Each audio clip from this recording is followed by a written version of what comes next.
Je suis Sandrine Pellette, je suis secrétaire générale de la Ligue de l'enseignement en charge de l'éducation, du numérique et de la communication.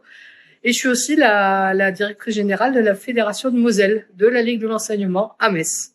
Depuis 2 ans, on est engagé sur le travail de l'éducation à l'esprit critique. Et dans ce travail-là, au-delà du travail sur les biais cognitifs et l'éducation aux médias et à la formation, on s'aperçoit aussi qu'il faut se confronter au réel. Et se confronter au réel, ça se fait de différentes manières, bien sûr, à travers l'éducation dehors, mais également sur un autre sujet. On travaille avec un photographe de guerre, en fait, un rapporteur de guerre qui s'appelle Patrick Chauvel.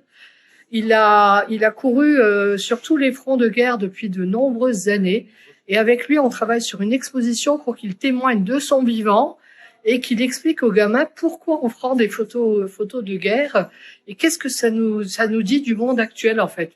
Et donc ça, c'est une exposition qui va tourner en résidence d'artiste un petit peu avec l'interview de Patrick Chauvel qui est passionnant et qui c'est glaçant son témoignage quand il nous présente un jeune habillé en costume qui va voter pour la première fois et qui se fait assassiner.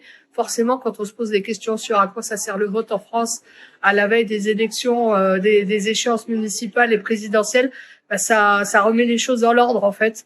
Et la confrontation réelle est extrêmement importante aujourd'hui pour un peu prendre de la distance et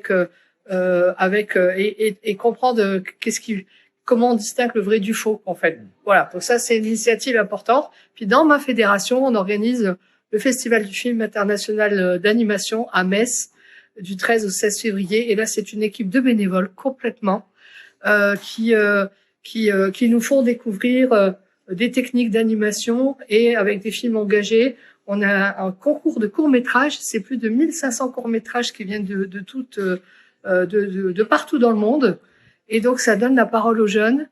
On s'aperçoit que, contrairement à des idées reçues, les jeunes, ils ont la tête sur les épaules, ils comprennent bien les sujets de société. On le voit à travers leurs images.